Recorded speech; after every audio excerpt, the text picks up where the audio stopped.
Okay, well, welcome Paul and Ilse to our first ever studio sessions here in Dubai, which is a new artist interview series that we've just launched with the aim of getting to know some of the artists a little bit better and for them to tell their story. So thank you so much for being here. Obviously, it's the month of love coming up, and with Valentine's fast approaching, we thought you would be the perfect couple to kickstart this interview series with. So thanks again for being here. You guys have amassed a huge following online. We're obviously big fans of your artwork here at Draw Deck, but for the viewers who might be watching this who don't know you, could you just introduce yourself and maybe tell us a little bit about how the brand Paul Fuentes came to life? Hi, this is Ilse. I am Paul Fuentes. Hi. And we are a collaborative artist duo. And we create mashups, basically, with different objects, ideas, animals, food. We mix everything, basically. And this started around some years ago, probably 2015, by Instagram. Basically, I just as a hobby, I started doing some of this some of these mashups with Photoshop a little bit.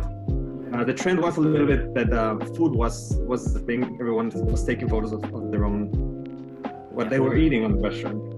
So I decided to do the same, but a little bit with this twist, a surreal twist, and saying a little bit that it was not really food. So I was playing with food, which I was against that rule.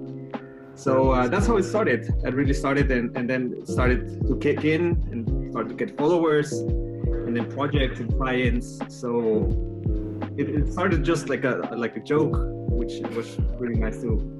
Yeah. When it began, you had no idea how it was going to kind of spiral into this huge popularity. That's cool. And Ilse, were you there from the beginning, or did you kind of come and get involved a bit later on? Like almost. I met Paul in 2015 when he started making his mashups. I met Paul in London, and he was showing me the beginning of his work on Instagram, and I thought was really cool. I've been there from the beginning. I've seen it from the beginning, but I came in later. So how was it you guys actually met? So we met, I was traveling with some friends in Europe, and I was doing a course in London, the English course, and and then just suddenly a friend of a friend just like kind of introduced us in a party or something. In 3 days that you were in London. Yeah, I was 3 days here, and we just had contact for some months, and then just like over that we Ilse decided to come to Mexico for some time to see what could happen, what would be the possibilities. And I've never left. So the big question is, who made the first move? Was there one of you? Because I think couples always argue about this. Oh, it was Paul, or oh, it was Ilse, but who was it really? I mean, the first move was in these 3 days that you were in London. Oh, that was me. It was maybe definitely, you. Yeah. Yeah, you see? Exactly. All right. So obviously you've got your working life and your relationship as well that go hand in hand. Do you have kind of set defined roles in the working life? Is you kind of take care of one aspect of the business, or because it's just two of you, you're kind of doing everything together? A little bit from both. During the years that we worked together, we really found both our strengths and the parts that we like the most. I think in the beginning, I also really felt like I wanted to create artworks, but I think I found out Paul is the creative mind here, and leave that up to him mostly. I like also the contact with stores, the financial part, the marketing. So I think we found really our balance, and in the end also it's really collaborative. Like Paul gives his image to me, we discuss a lot, maybe sometimes I have an idea. Yeah, it's always good to have a pair of eyes, always, especially when you're being creative, because then you're stuck into ideas and then it's hard to go out. So it's really collaborative ideas and bounce thoughts every now and then. So during that creative process, how is the decision making? Because I know for me and my wife can't even decide on what we're having for dinner. So how do you manage to do that and create these artworks together? I guess just we're testing constantly, and time also helps a lot. We just don't force it too much. So we decide on something and we look at it and analyze it a little bit, and then just leave it a little bit for the next day and open it again. And it's just deciding together, and sometimes it's as well as feeling. So if I have a feeling and she has a different thing, then we just, I don't know. I mean, it also happens sometimes that maybe sometimes in the evening, if Paul continues working and I maybe watch TV and I come up to the computer, that he close off his computer, like I am not allowed to see what he's doing, not to get my feedback on it. So sometimes you want to do it, keep it the process yourself. Yeah, I like that process to myself, and then I like later on. Yeah, later on, the first impression of the whole idea together. Yeah. Because it's easy. But it happens that I jump in and while he's working and I say, oh, I should do this and I should do that. I mean, that's. We have a great communication, overall relation and partnership. We're always, at least trying always to communicate what other is thinking or other is saying, or and also it helps that every time or every day there's something new to do as well. So that keeps us as well a little bit entertained.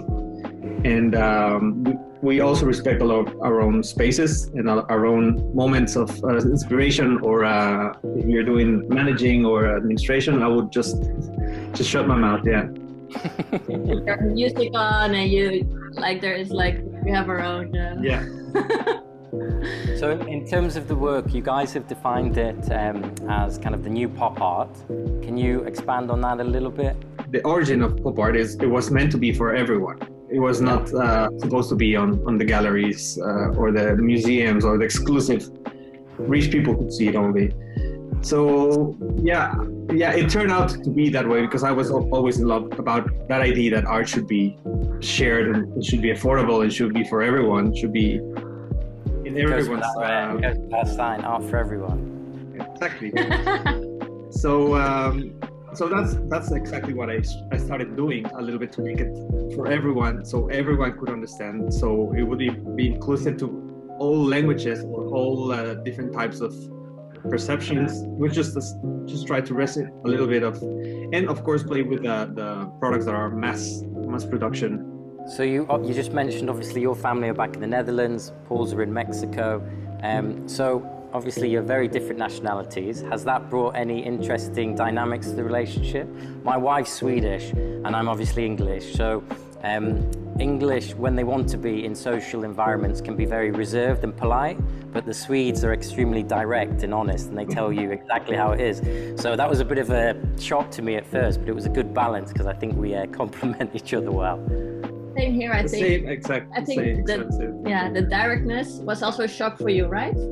Yeah, it was really shocking. That was really shocking because also Mexicans are very, we don't say yes or no, we just find ways to say different answers. Bypass it, yeah. Yeah, to bypass it. So, but yeah, I've learned from it, and I think Ilse also has sucked a little bit. Yeah, I think you kind of learn to take the best from both parts, from both cultures, and that's really interesting.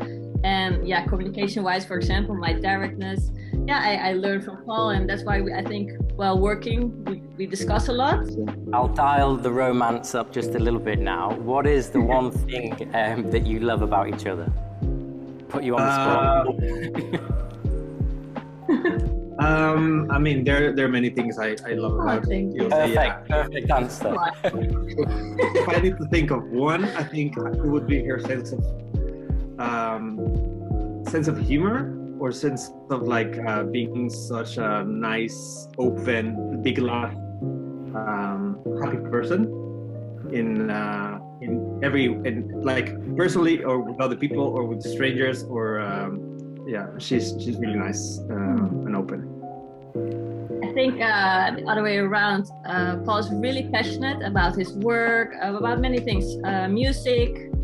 I love that he really goes for it, and he keeps learning always. Like he's really passionate about growing and getting better always, making the best of everything. And that's I love a lot about him. So are there any, obviously we've talked about the directness and everything, are there any other quirky habits that you guys have that sometimes grind on you when you're in lockdown especially? She silently opens the Nutella and with a spoon, and then she goes to the TV and just eats it directly from the jar. Yeah, I'm crazy about Nutella, but I try to hide that for Paul. So we live in like an open house, like a loft kind of idea. So it's hard to hide it. So it happened that I'm behind on the couch by the TV, and I thought Paul was still sleeping, eating my Nutella with a spoon, and then I start laughing, and I'm like, yeah, busted. Yeah. Do you guys have lined up for the future? Is there anything that you can tell us? Anything that maybe you're working on, or how you see Paul Fuentes as a brand in years to come? Or so I started experimenting lately with different backgrounds, which has brought me completely different concepts as well. Yeah, we're always there, like the pastel backgrounds, plain backgrounds. Yeah. And now we change. But I want to overcome a little bit the white background, well, the pastel backgrounds. I'm also starting to play a little bit with video, like the basics of video, just to see what are the possibilities there. And recently I was awarded a Hasselblad Master, which is one of the most prestigious photographers competitions in the world. So thank you very much. So that's we're gonna create a series for them, a collection of images this year, this year with the camera. So that's really exciting, and it's gonna be a lot of work. But I'm curious about what can I do with this camera and the series that need to have a certain storytelling. Yeah, awesome. And business-wise, maybe because this is a Valentine's talk as well. We're getting married this year, so for 2 months the business may be a little bit on a lower point, and I do. Yeah. Yeah. Where will you be getting married? You know, in Mexico. Netherlands? Mexico. Okay, awesome. Yeah, we chose the warm weather. So is there anything else on your bucket list as a couple that you want to do that in the future that you've never done together? It might be, you know, a new country to travel to that's on the wish list, or?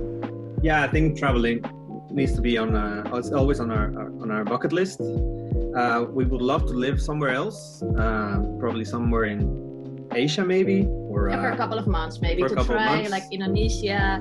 I would love to show Paul. I've been there, but we haven't been there together. Yeah.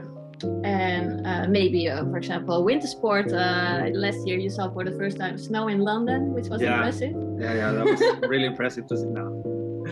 So maybe a winter sport, but yeah, most of all traveling and explore the world. Right, well, I know you guys are super busy, so I'll leave you just with one more question. What kind of advice would you give anyone or a couple that might be thinking about starting a business together, or that are in a business together? Any advice? I'm sure any of the listeners out there would be really appreciated to hear it. For a business, I think a good advice would be to just to jump on it and then learn on it, and don't expect much in the first few months, probably a year.